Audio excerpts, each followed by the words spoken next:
Hello, hello, brothers and sisters. It's a new week, and we're happy to present our show to you, Speak of Africa. How was your week? We hope everything was okay. For us, we know you're waiting for news, but before we start our news segment, we want to say thank you to all our subscribers. We thank you for subscribing. Our numbers are increasing slowly but surely. We also thank our viewers. If this is the first time you are viewing this show, we are asking you to subscribe. Okay? If you are viewing this show for the first time, take the pain, share this show with your friends. We started this show because we want to give you a voice. And those who watch the show every week can see that we try to do what they want. We try to please them. And when you ask comments, we respond to your comments timely. So this is a form of communion. So we want to commune with our audience. So we really thank you for what you're doing. Continue sharing the show because we want our numbers to get bigger so that we can get the impact we're looking for. We started this show because we're not happy with a lot of Africans all over the world. Africans are maltreated in their own home countries. They are maltreated abroad. So we did not really like that situation. And most of the time, Africans are invisible. So racism is alive.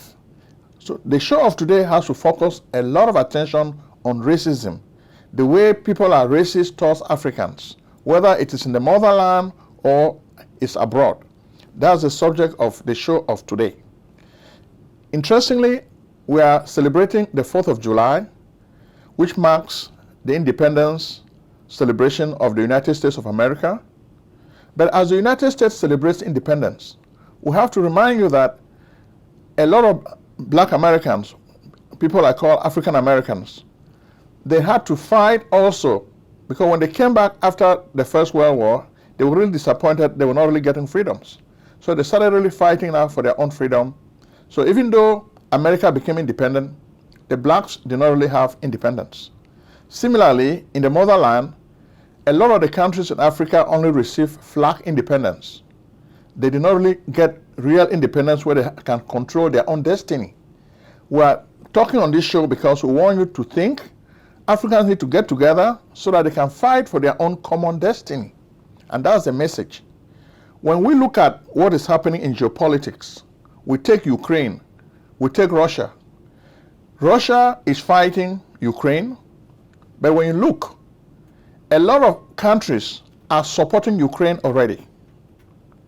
So many countries, the United States, Germany, Canada, France, Britain, Japan, they are all supporting Ukraine. But when you look at Africa, whenever Africans are killing themselves, as it is happening now in Ambazonia, nobody is supporting us. So it's really sad that Africans are always left to their own devices. It's like Africans are the wretched of the earth, according to what Frantz Fanon said. We don't have value. Our lives don't matter. So that's the message the world is giving us. But must we accept this message? Our position is no. We cannot sit there and be waiting for the world to take care of us, which is why we have to become self-reliant. And that's the message we are preaching on the show today again. We have to become self-reliant. Take like Ambazonia. There is black on black crime. Brother is killing brother, sister is killing sister. And you are waiting for the international community to step in and do something about it? No, they are not interested. What they are saying is, let those blacks kill themselves. That's their problem.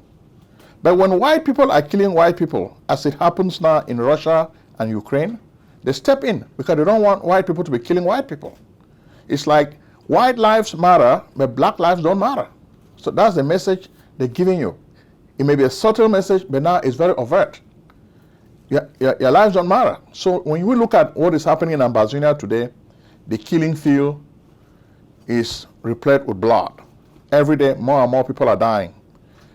We saw this week an ADF camp was discovered, and the B from La République went and killed over 12 ADF freedom fighters.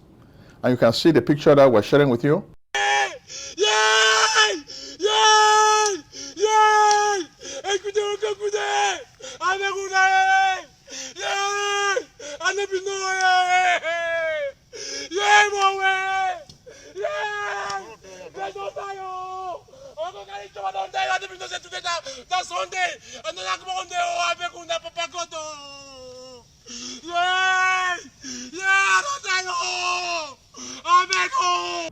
Then, of course, there's more and more killing. So each time when they do this, you have reprisals.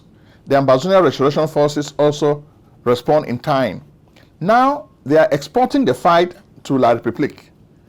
We said this more than 2 years ago, that this war needs to end. If it doesn't end, the Ambazonia Restoration Forces will start exporting the fight the other way, across the Congo. And it's happening already. The first time, no pity, struck across the Congo, right? Then this week again, we have the Restoration Forces. We understand they left Libialem area, went to Chang, then they struck in Piaf. You can see a whole lot of vehicles that have been destroyed. And we also have a lot of videos to share. We show you the way the guys burn vehicles. They went to a market. They went to this Piaf area on a market day, and they started sounding alarms, shooting guns in the air. They didn't want to kill a lot of civilians, so they just told them to leave the market space. Then they started burning the market space. They burned cows, they burned goods, and we understand they took some of the goods away. Can you see FM alive? Now open that thing first. Can see FM alive. Bonnie. Why not slow so no? Now what them this to no? Can see FM alive in Chang. Doing destruction. See them when they run. Useless idiot them, eh?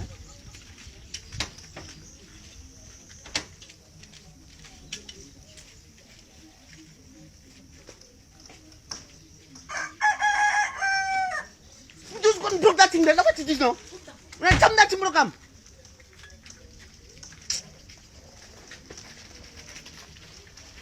You know you saw that gun? Stupid idiot.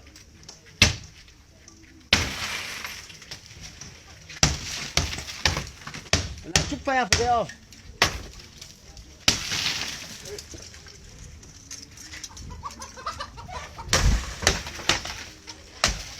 Open fire for there.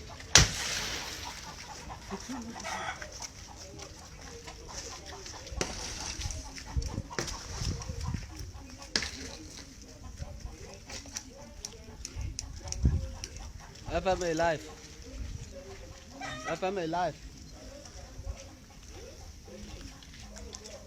Sangan buat tua bahasa. Oh God.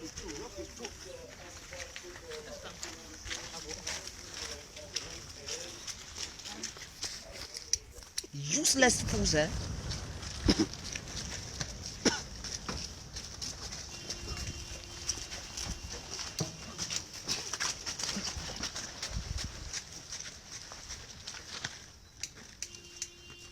Oh, stupid people, eh?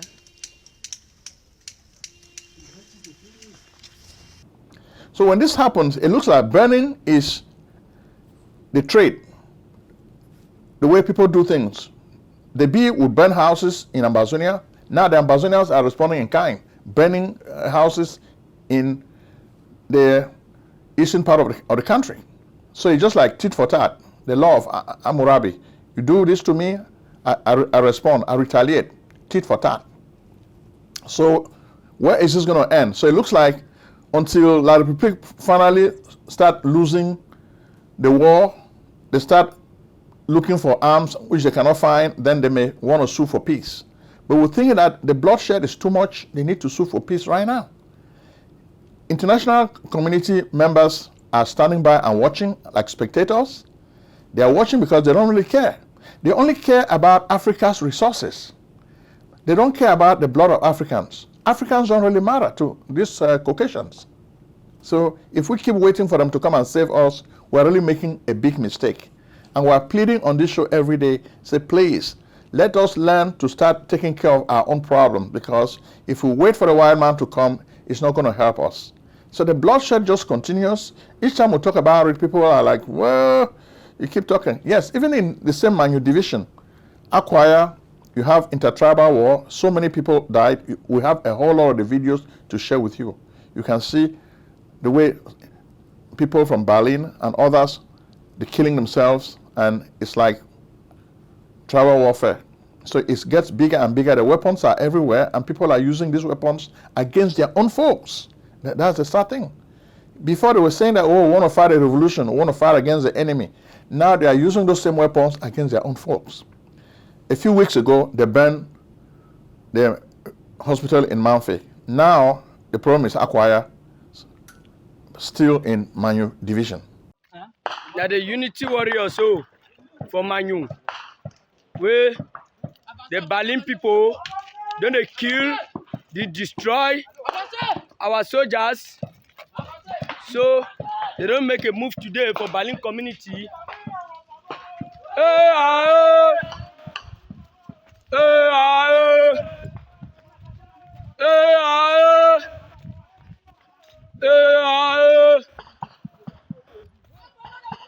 We don't finish up. We must climb the mountain. We must climb the hill.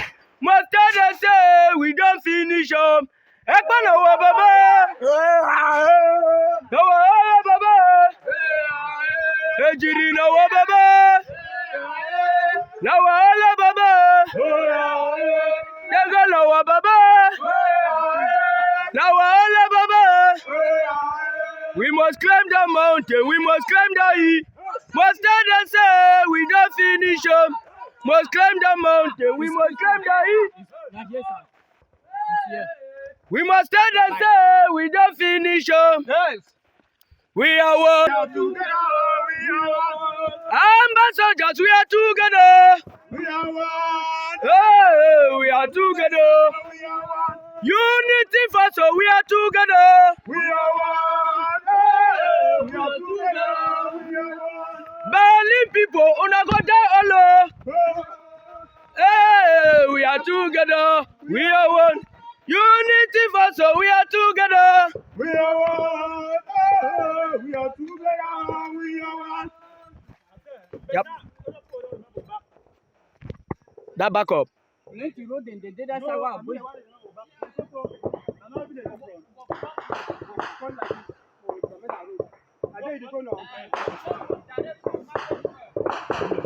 Now then so now then they fry. They don't get where reach. Now unity force of Manu under the regime of Free Marshal the Gun, General Takuma P, General Fiano Bullet, General Juelegba 1, and General Omega. Shesheng no day. Today, Saturday, the unity force of Manu don't decide for pull down the Berlin community where they kill an Ambazonia freedom fighters. Shesheng no day, my brother, coordinator. I said today, not today.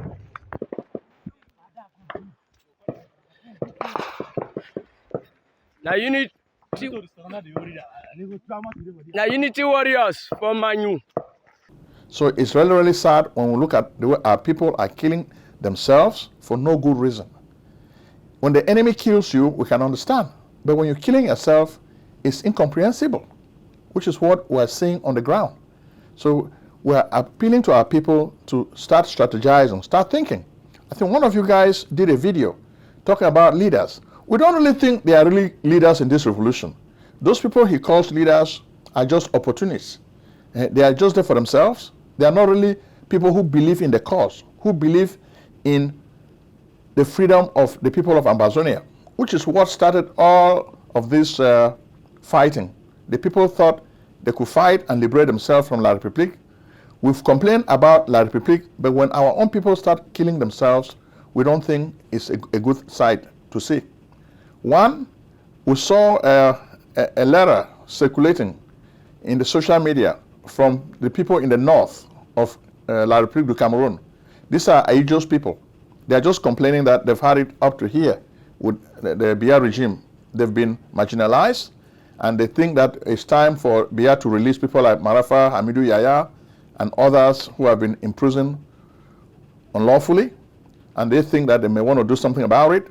And they are really worried because there's a whole lot of speculation, because it looks like there's a cabinet reshuffle that is coming soon, and people are suspecting that Mr. Biya is going to reshuffle the cabinet, and he's giving a project to the parliament, the National House of Assembly.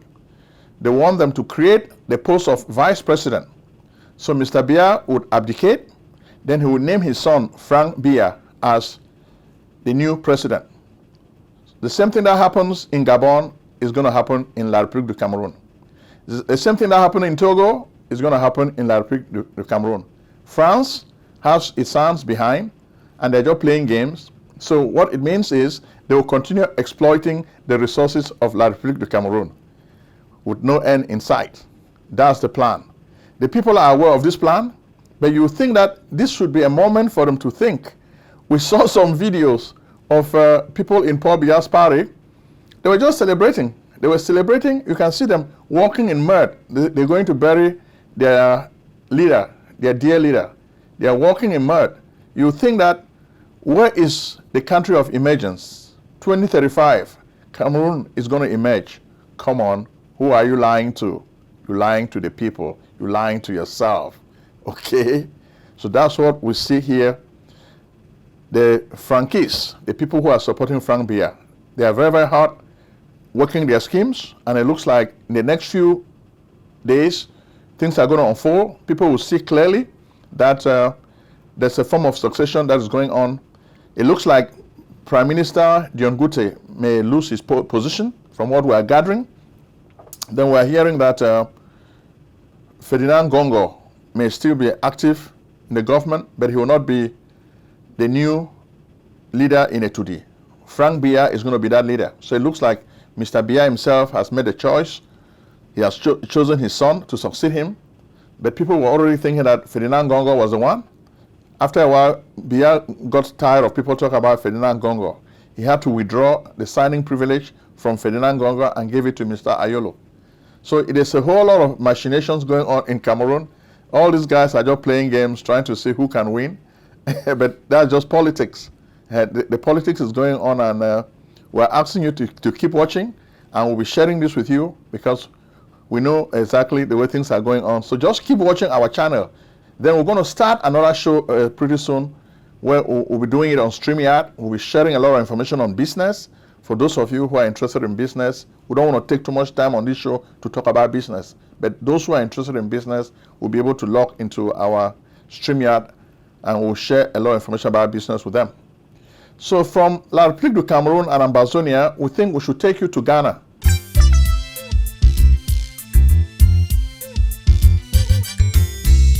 Hey yo, Shape, I thought you was gonna take me to this place so I could get my taxes done. You know I'm trying to buy a new house. What's up? Let's get it on. If you're searching for a house, call up my man Prince Ojong, the best in real estate. Take it from your guy Shape. When I say his services are the best in the states where it's born, he even take care of your tax forms, fat refunds. So come, get your business done. Consultations, financial organization, fast processing, no waiting. This man is amazing. The Prince. Act now and call Prince Ojong at 240-350-1131. That's 240-350-1131.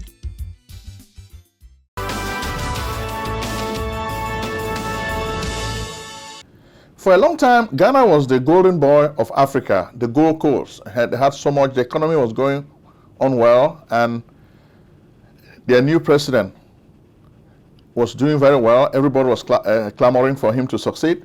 But it looks like the last few weeks we've been getting very bad news from Ghana.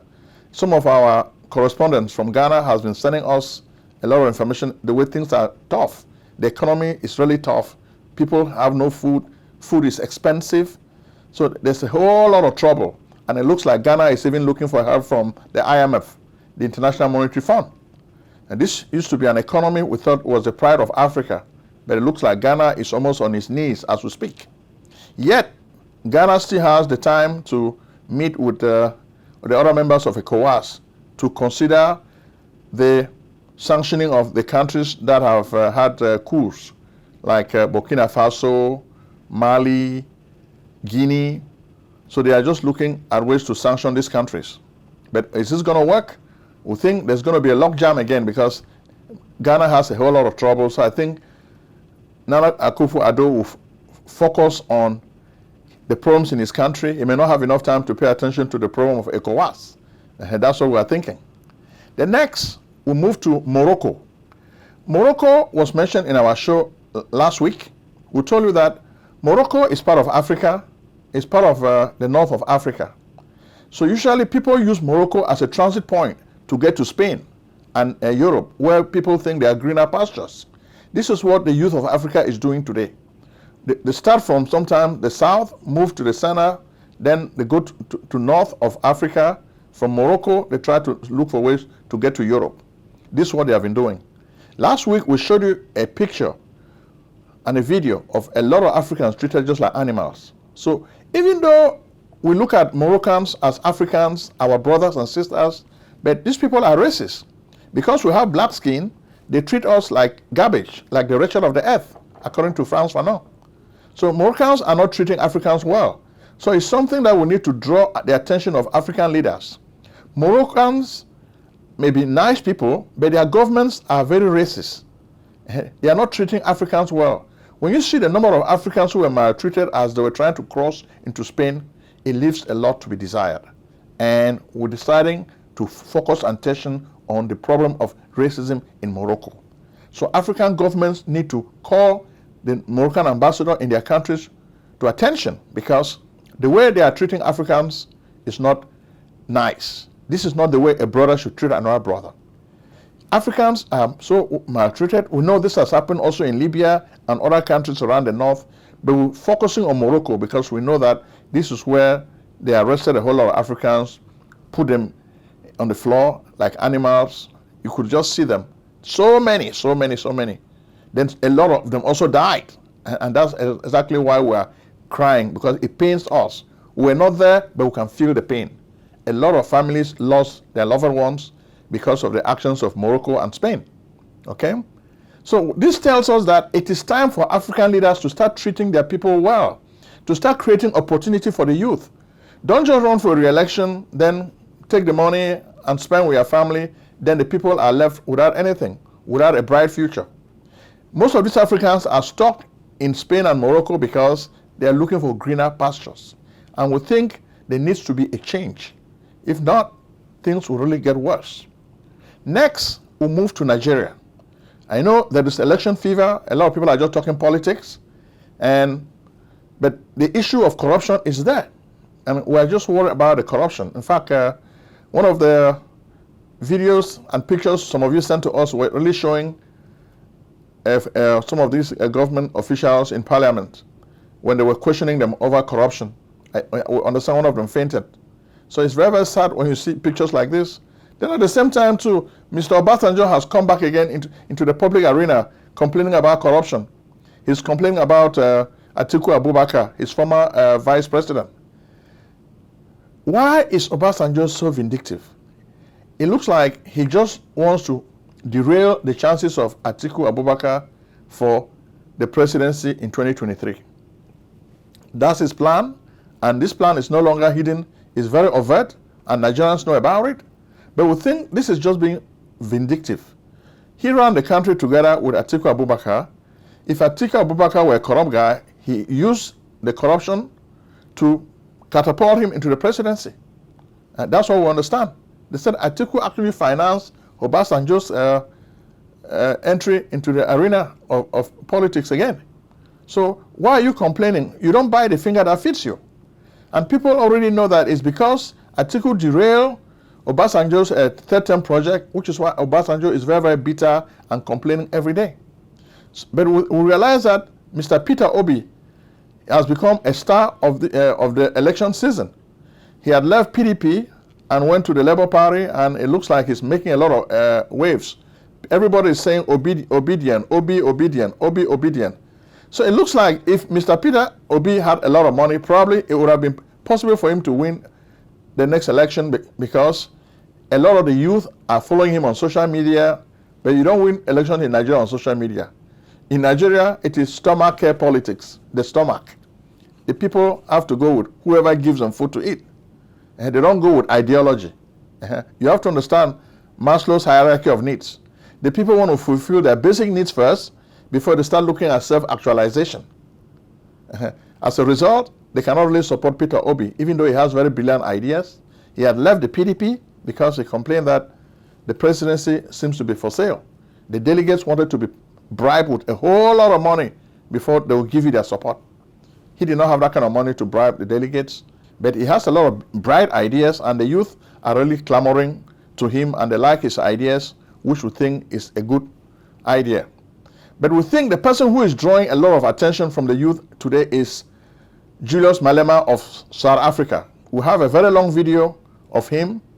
A few weeks ago, we had even shown you a video he made. He asked his supporters of the Economic Freedom Party to come out and protest against the French.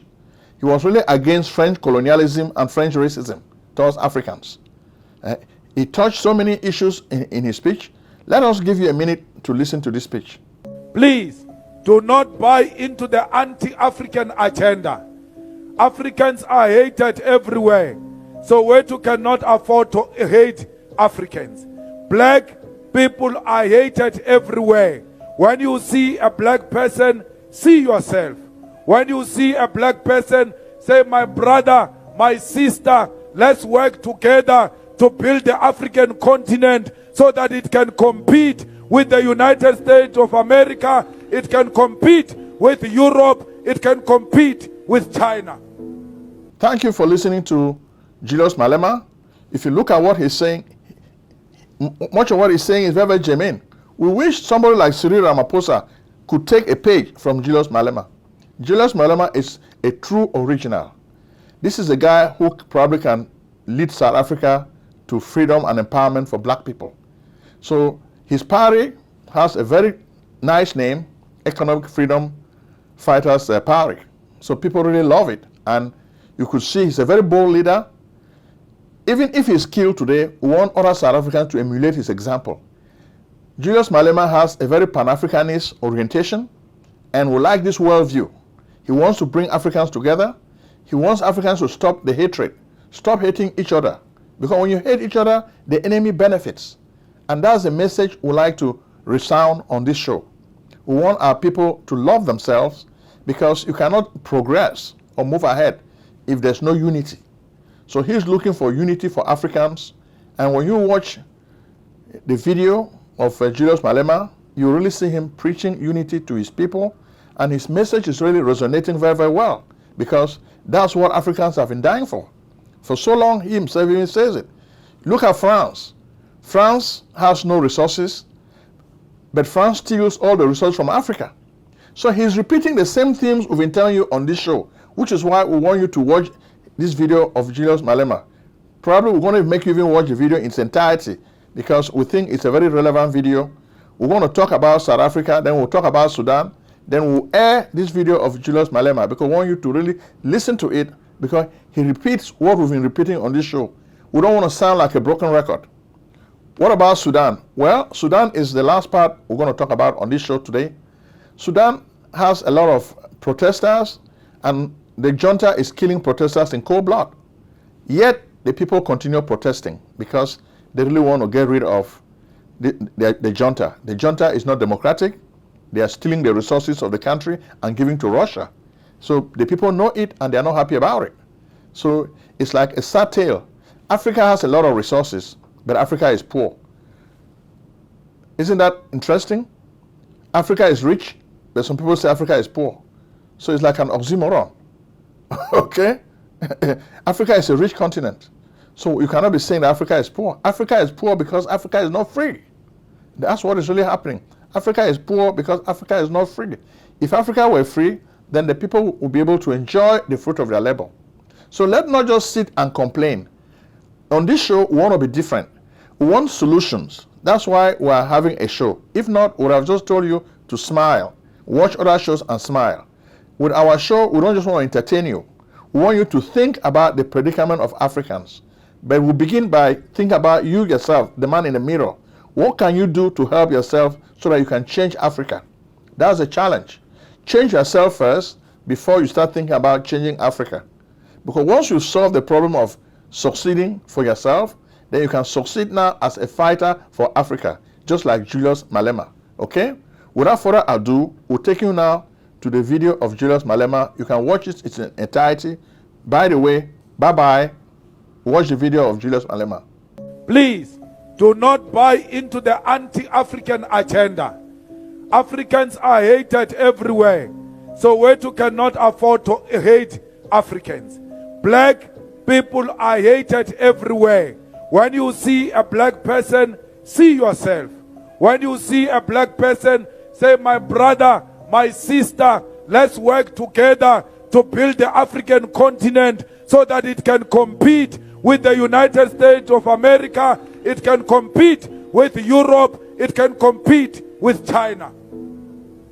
You hate Africans, but you don't hate the Chinese. You always say the Africans are taking your jobs.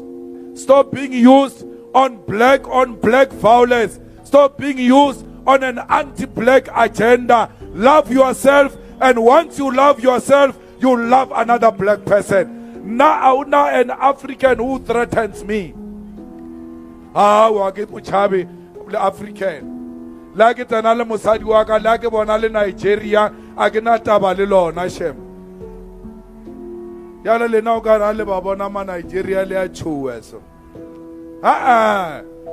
Don't be scared. We are one thing that was divided by colonialists because they were threatened by the unity of Africans. Can you imagine there is an African currency? Barunal currency ya Africa. That currency is going to be more powerful than the dollar itself because that currency will be backed by the minerals of Africa. Today, the pound of Britain is one of the strongest currencies. Why? Backed by gold. But when you go to Britain, there is no gold mine. But they've got the biggest gold reserves all over the world. Because they come take it here, they came and stole it here, and they've stored it there.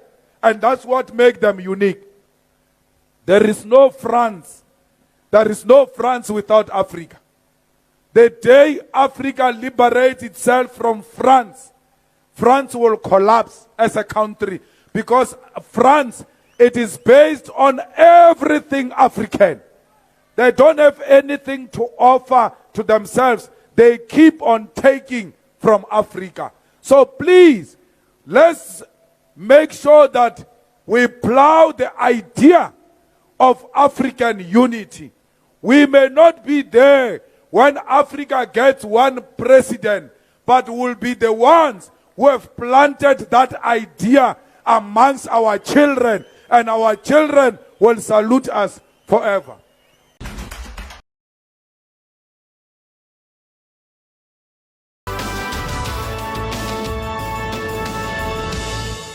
Medical practice software is too old. Indeed, all the programs are built on MUMPS, technology of the 1950s, and the programs cost too much money. Epic and Cerner cost billions of dollars. Meditech costs thousands of dollars too. In fact, that's why we created AlexiaHTC.com, a new and free EMR/EHR for doctors. AlexiaHTC.com is built for HIPAA.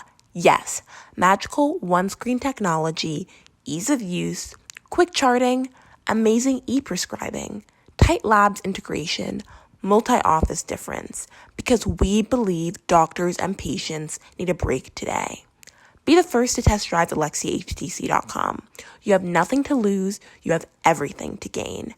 Act now. Call 240-350-1131. Alexia Care Corporation at AlexiaHTC.com.